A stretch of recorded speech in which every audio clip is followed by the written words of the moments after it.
జయ శ్రీరామ్. ఇగో నాది ఒక చిన్న విన్నపము, దయచేసి వినండి. మన పోపుల డబ్బాలనే అమృతం ఉంటుంది. మన అమ్మ చేతి వంట అమృతం లాంటిది. మన పోపుల డబ్బాలని అన్ని అవయవాలకు వనికొచ్చేటి ఉంటాయి.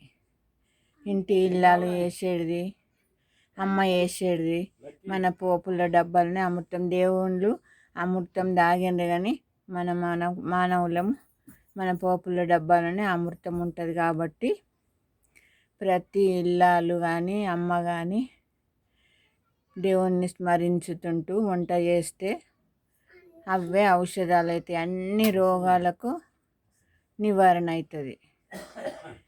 లేకుంటే ఫోన్లో విష్ణు సహస్రనామం వినుకుంటూ ఉండాలి, ఏదైనా దేవుళ్ళది వినుకుంటూ ఉండాలి, ఏదైనా నోటితోటి అనుకుంటూ చేయాలి. అప్పుడే మనకు అన్ని అవయవాలకు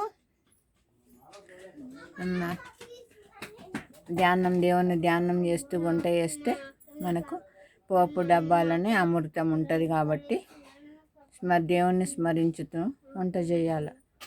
దయచేసి ఈ వీడియోకి లైక్ చేయండి, షేర్ చేయండి. జయ శ్రీరామ్.